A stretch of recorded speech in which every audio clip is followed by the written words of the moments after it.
आपको क्या लगता है, आत्माएं किसे चुनती हैं, मासूम को या फिर सबसे ज्यादा डरने वाले को? गलत। आत्माएं उन्हें चुनती हैं जो चुपके से किसी और को गिरने देते हैं। यह एक सिंपल हॉस्टल स्टोरी नहीं थी।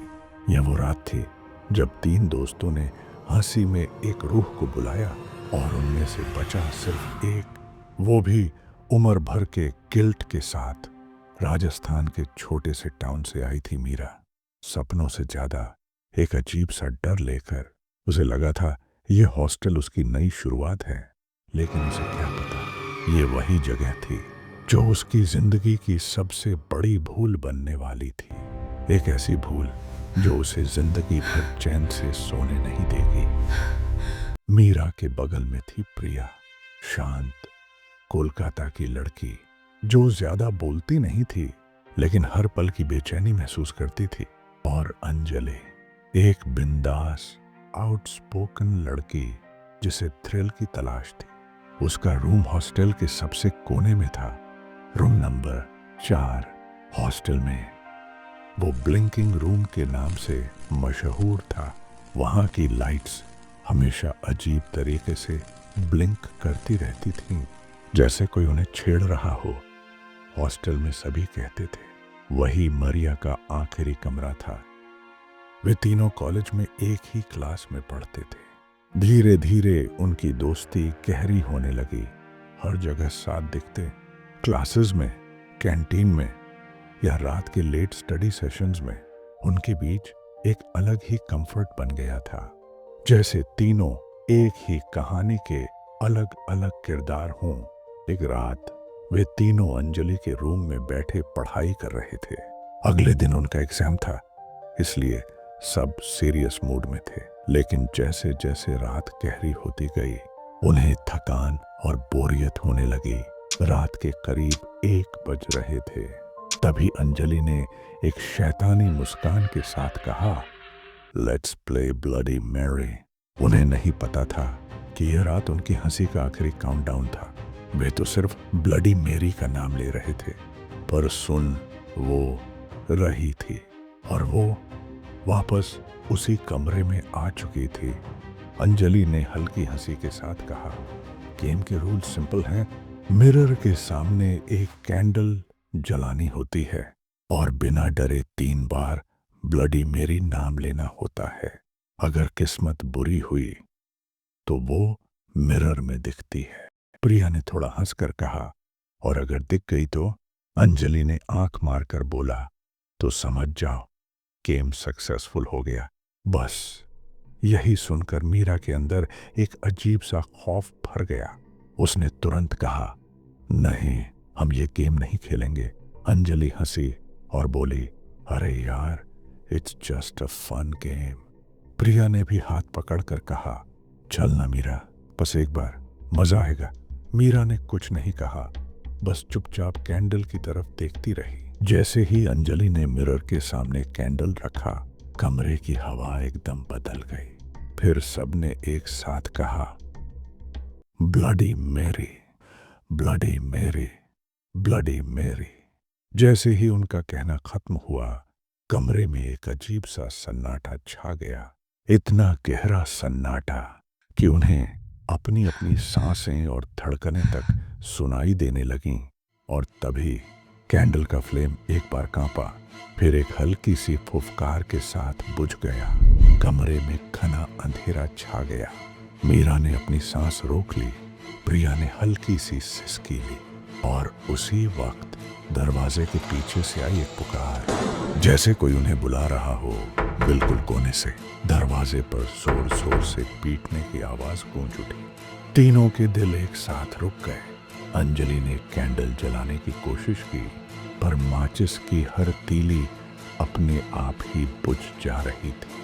तभी कोने से एक औरत की आवाज गूंजी, तुमने मुझे बुलाया? मीरा ने पीछे देखा, लेकिन वहां सिर्फ अंधेरा था। धीरे धीरे उस गहरी स्याही में एक औरत की परछाई उभरने लगी। लंबे गीले सफेद बाल, फटी हुई ड्रेस और वो आंखें जो अंधेरे को नहीं, गुस्से को जलाने के लिए बनी थी। कैंडल का वैक्स पिघलकर जमीन पर टपक रहा था और हवा में एक अजीब सी सर्दी भर गई थी। अंजलि ने दीवार को टटोला और स्विच बोर्ड तक हाथ पहुंचाया। जैसे ही उसने मेन स्विच ऑन किया, मारिया का साया एक पल में गायब हो गया। लेकिन रोशनी आते ही रूम की ट्यूबलाइट जोर जोर से झिलमिलाने लगी और उसी झिलमिलाहट के बीच एक पल के लिए उन्हें मारिया का चेहरा वापस नजर आया आईने के अंदर। अगले कुछ दिन बीते। हॉस्टल के शोर शराबे में अब मीरा को सुकून नहीं मिल पाता। उसके अंदर एक अजीब सी ठंडक और बेचैनी बस गई थी, जैसे कोई उसके अंदर ही रह गया हो। एक रात मीरा की नींद अचानक एक बच्चे के रोने की आवाज से टूट गई। पहले लगा सपना है, लेकिन आवाज धीरे धीरे तेज होने लगी, बिल्कुल उसके कमरे के बाहर से। उसका दिल जोर जोर से धड़कने लगा। वह संभलते हुए आवाज की तरफ बढ़ी। आवाज उसे खींचते हुए ले गई रूम नंबर 4 तक, वही कमरा जहां पहली बार ब्लडी मैरी को बुलाया गया था।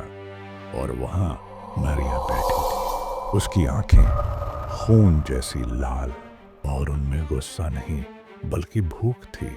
उसकी आवाज सीधे मीरा के दिमाग में गूंजी। तुमने मुझे बुलाया था, अब तुम्हें ही चूज करना होगा। रूह ने अपना पीला बर्फ जैसा हाथ मीरा की तरफ बढ़ाया। उसकी हथेली पर 2 छोटी निशानियां रखी, एक अंजलि का ब्रेसलेट और दूसरा प्रिया का ओम वाला लॉकेट। मारिया ने बोला, एक को नीचे गिरा दो, वह मेरे साथ आएगा। मीरा के हाथ कांप रहे थे, दिल जोर से धड़क रहा था। एक पल को सब रुक गया। मीरा ने मारिया को धक्का देने का सोचा और इसी बीच मीरा ने गलती से मारिया के हाथ से अंजलि का ब्रेसलेट जमीन पर गिर गया। एक थक की आवाज के साथ मारिया के चेहरे पर एक भयानक मुस्कान उभर आई। तुमने ऑलरेडी चूज कर लिया। अगले ही पल अंजलि के रूम से चीखने की आवाज आई। मीरा दौड़ती हुई पहुंची। उसने देखा अंजलि बेड पर तड़प रही थी और उसके चेहरे पर वही शैतानी हंसी जो मारिया की थी। रूम जोर जोर से हिलने लगा। मारिया की आवाज गूंजी, तुमने मुझे बुलाया था, अब वो मेरी है।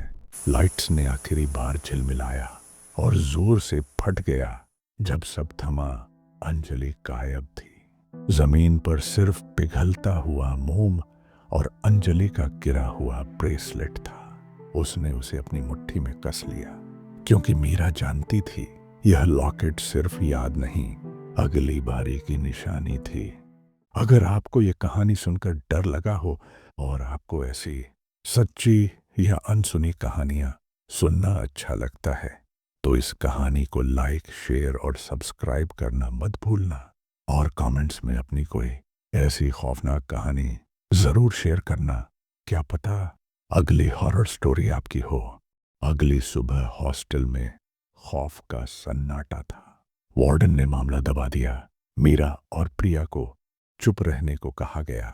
क्या मीरा ने जानबूझकर अंजलि का ब्रेसलेट नीचे गिराया क्योंकि उस दिन उसने गेम खेलने से मना किया था? क्या यह सिर्फ कोइंसिडेंस था? किसी को नहीं पता। मीरा अब हर पल डर और भारी गिल्ट में रहती थी। जब वह आईना के सामने खड़ी होती तो उसकी रिफ्लेक्शन के पीछे 2 शैडोज दिखती, एक मारिया की और एक अंजलि की, जो हर पल उसे घूरती रहती थी। रात के सन्नाटे में हवा के चलने पर मीरा के कानों में सिर्फ एक आवाज गूंजती, तुम्हें एक चुनना होगा।